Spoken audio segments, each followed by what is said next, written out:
If you're working for the federal government, it is going to change a lot in the next 4 years. And why do I think so?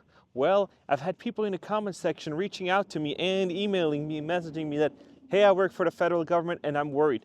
I said, why are you worried? Then they said, because I think that Elon Musk and Vivek Ramaswamy are telling Donald Trump to do some executive actions to get people laid off and get them into the office. And so why do I think that? So what they've been telling Donald Trump is basically, hey, we need to save money and we're going to cut government spending. So how are we going to do that? Well, we are going to just cut people out, just like Elon Musk did with Twitter, where they said, you're going to have to come back 5 days to the office. And I know that there's been a lot of people have been actually already working full time from the office again, but not everybody. So what are they hoping? They're hoping that you moved from a super expensive area to a low cost area, and that you're not gonna want to move because of family reasons or other stuff, and then they're just gonna say, you know what, I'll just quit. That's what they're hoping for. And you guys do not like the government spending. So I did a poll 2 weeks ago, should the government do mass layoffs? And I had 512 people voted, and a majority of you said yes. 72% said yes, and 28 said no. And I got a bunch of comments actually saying, at the border, no. At Washington, yes. So politicians, all this other stuff, but that is not the government, right? Washington, those are voted in officials most likely, and not just what they're talking about. So what they're talking about is letting off people at the Department of Interior, the Department of Agriculture, all these departments that they're going to try and slash. Department of Education that they don't like. They're just going to see if they can actually cut people out. So what do they say? And how do you do it? So this is a very interesting comment I got, and I think I said it last time. In my early career, I worked in IT and saw all kinds of nasty and non-work related stuff on people's work computer. All you basically got to do is check browser history on the job computer, and that probably violates some stuff, and then be out. And I get that. That you have to use your personal device as personal and the company device as company, especially when you get issued any kind of device. If you're getting issued a laptop or a credit card that says for travel use only, don't use it for anything else. Don't use it to buy pencils. Don't use it to buy any supplies you need when you're not traveling, because that's how you're going to get fired. Tech companies do it, and now that would be the easiest way for people to say, you know what, I've been using my company computer as personal also, and you have stuff on there that's not allowed. You're out. Go buy one. It is not that expensive. If you have $20 a month in food allowance for travel and you're back home, probably not the best idea to use that unless your company policy says so. Read through it. Information is your friend, because you gotta play the game to win it, right? Hey, just a quick reminder, it would really help me if you click the like button and subscribe. I know that most of my people that watch this video on a regular are not subscribed and liked. That would really help me out with the algorithm, so I appreciate it. Thank you so much. And here we go. This was what I said. Trump and Musk want federal workers back into office. Most already are, and I said some of them have already been, and it's still that they're still trying to fight about it. So what do they want to do? So if you're like, oh, office mandates back to the office, here we go. What do they want to do? Pending student loan handouts plans up to $550 billion. So they want to kind of reverse that student loan forgiveness, because who's going to have to pay for that?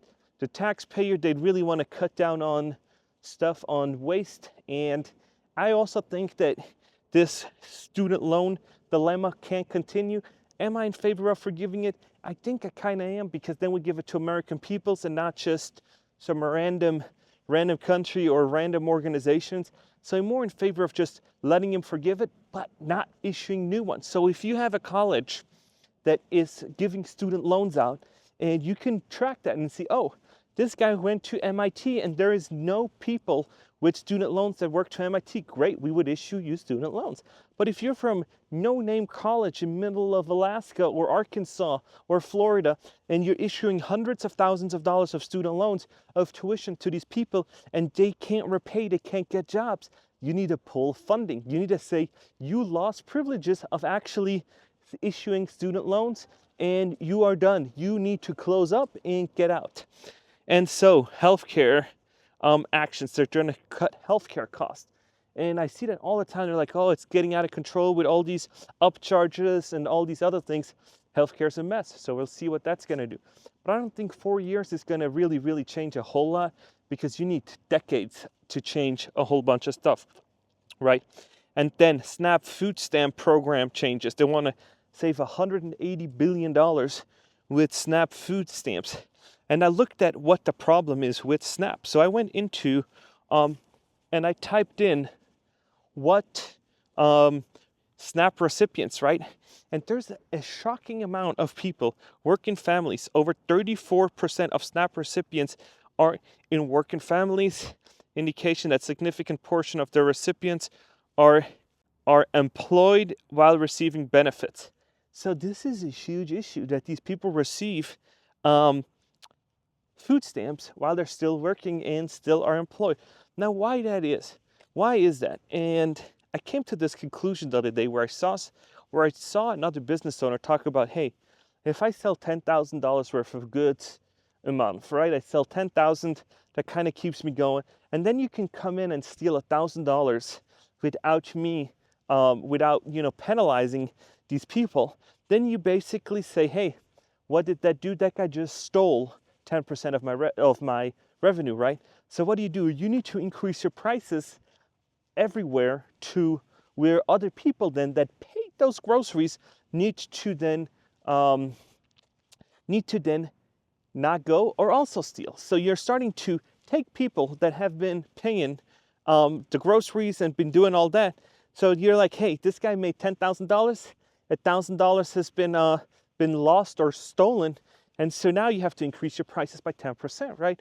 Kind of makes sense. Or 11, because now all of a sudden more people steal, right? Because now they can't afford it, because you have to increase prices. And you can fight me on this as much as you want, but this is just how it goes. As a business owner, you cannot eat the cost. You are in business to make a profit. If you're not in business to make a profit, you're a charity. And charities function by collecting money from donors. And so what do you need to do? You need to increase prices to make sure that you have good margins and that you can still stay in business. And what does that do? Well, if you can't stay in business, you need to close down. And there is no state, not even California, will help you stay in business. Even though they say, oh, we're so liberal, we'll help you, you didn't help me. Or I'd not be here, because during COVID, my business got zero money. Didn't get no PPP, no nothing applied, said not eligible, done case. And I've seen a lot of people did a lot of fraudulent stuff, said, you are not eligible, they told me. So I said, okay, great. And then what did I do? I said, you know what? I need to go where people treat me better. And so went to Las Vegas and haven't regretted it since. Went to Nevada and called this home ever since and haven't looked back. So back to California, what does that do? Well, I was a paying customer and I've never sold anything. So what does that do? People that pay move out. People that keep stealing stay. And all of a sudden you say, man, I am too much in negative cash flow because people steal, people do stuff. What do? You see it in San Francisco. They kind of close, right? And so this is a whole cycle that's going to be a huge downroll of states, of all these places, when you do not punish crime. Because as a business owner, when I was dealing with the frozen yogurt store, you have suppliers. And yeah, you can put it on a credit card, but these suppliers want to get paid. And if you have big suppliers, they want their money. And so they have your credit card and they'll just ring you up. And if you're a small business owner, you're just screwed. I'm sorry to say it. You just can't do it, right? And now we're going to go to vehicle carbon emissions rules. So I know that Joe Biden approved a bunch of federal grants for EVs and all these other ones. And Elon Musk said, you know what, we can take the EVs away, we could take the EV tax credit away, but then let's stop helping all these other major car companies and remove their subsidies. And I said, you know what, that actually might be great, because all these conglomerates like Chrysler, Stellantis, Ford, GM, they need to stand on their own 2 feet. And if their business leaders make bad decisions upon bad decisions, it's a sinking boat that you cannot keep spending money on patching up the holes. It just needs to go under, sold off, do something, because it's just not working out. You can't keep asking consumers to, hey, pay for the car, pay for this, pay for that, and then ask the taxpayer to pony up the bill. Shouldn't work like that. I get it when you're like, hey, let's get the EV revolution started, let's do all that kind of stuff, but then there's issues with electricity grids not built for all of that, so there's a whole bunch of problems that need to be tackled.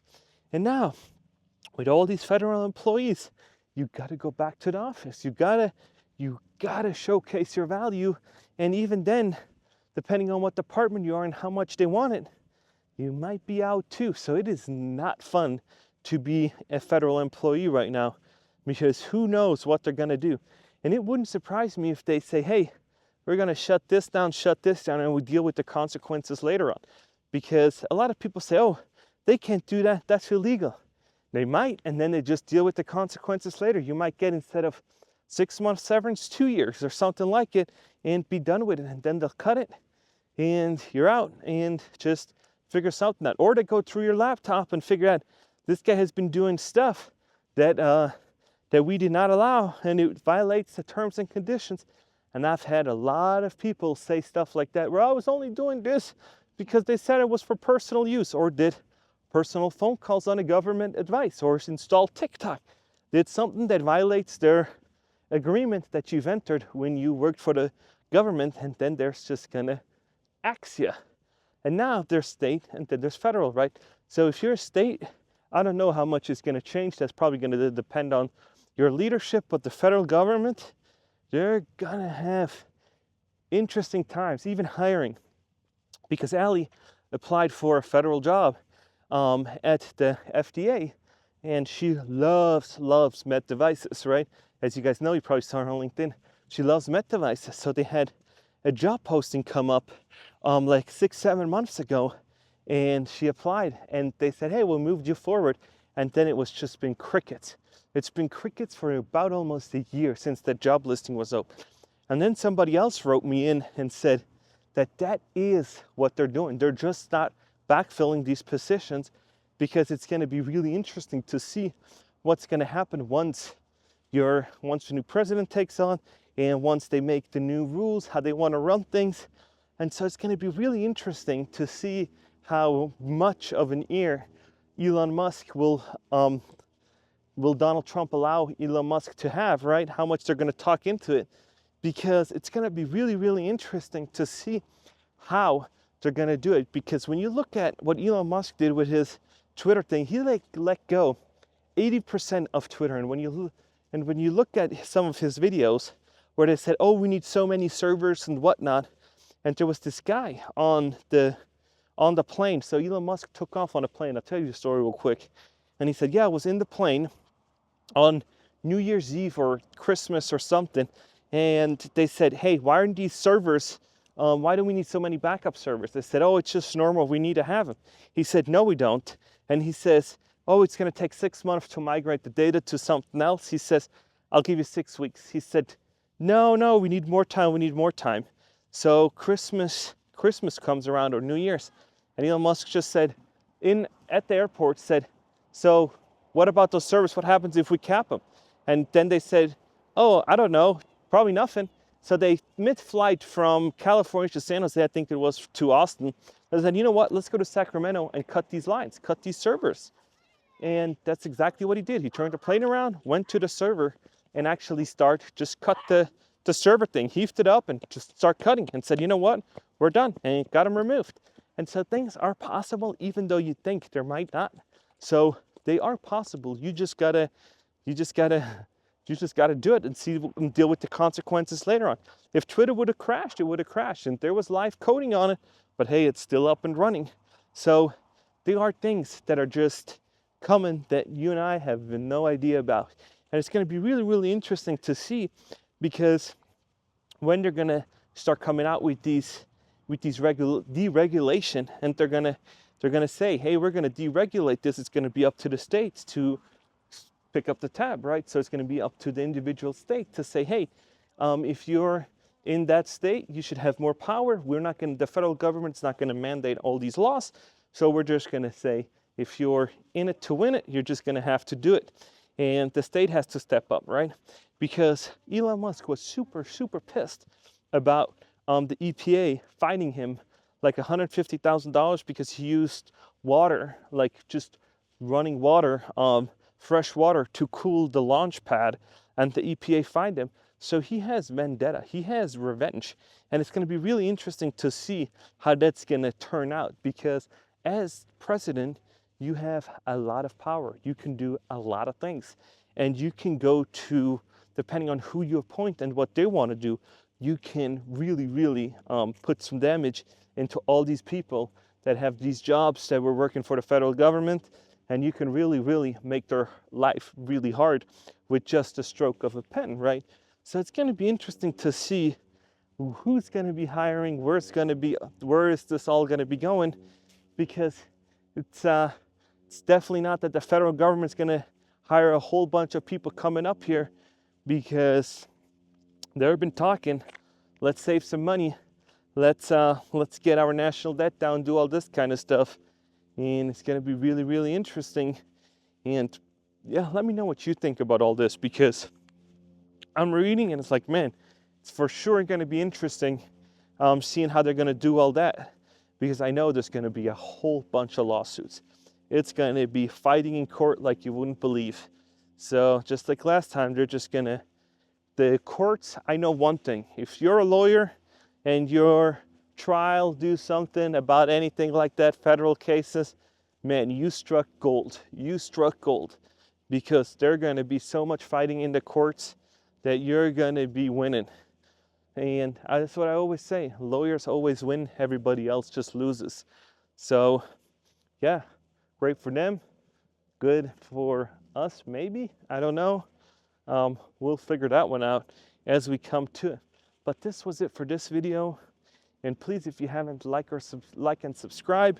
If you want to join the community, I appreciate it. I'm trying to buy a $12,000 software from LinkedIn so I could do some reports and see where these government employees are and how they're going to do all this kind of stuff. But it's really, really expensive. So be appreciative if you joined. And if not, that's also okay. Let me know what you think about all this, and I'll see you in the next one.